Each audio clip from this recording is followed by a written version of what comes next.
पद्मशाली शिक्षण संस्था संचलित विडी घरकुल भागातील मातोश्री जनाबाई जनार्दन बिटला प्रशालेचा इयत्ता 10वीचा 100% निकाल लागला। फेब्रुवारी 2026मध्ये घेण्यात आलेल्या माध्यमिक शालांत परीक्षेमध्ये सलग 10व्या वर्षी 100% निकालाची परंपरा कायम राखत विद्यार्थ्यांनी घवघवीत यश संपादित केलं। या परीक्षेत प्रशालेतील एकूण 45 विद्यार्थी प्रविष्ट झाले होते।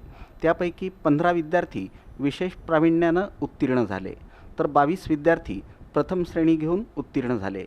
यामध्ये प्रदीप घनश्याम सग्गम या विद्यार्थ्यानं 91% गुण मिळवून प्रथम येण्याचा मान मिळवला, तर प्रणिता अंबादास उबाळे या विद्यार्थिनीनं 89.80% गुण मिळवून द्वितीय क्रमांक पटकावला।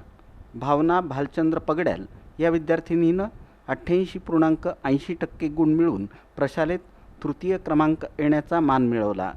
सर्व यशस्वी विद्यार्थ्यांचं पद्मशाली शिक्षण संस्थेचे अध्यक्ष श्रीनिवास कॅतम, उपाध्यक्ष प्राध्यापक श्रीनिवास कोंडी, सचिव दशरथ गोप, सहसचिव मल्लिकार्जुन सरगम, खजिनदार गोवर्धन कमटम, मुख्याध्यापिका शारदा गोरंट्याल यांनी अभिनंदन केलं।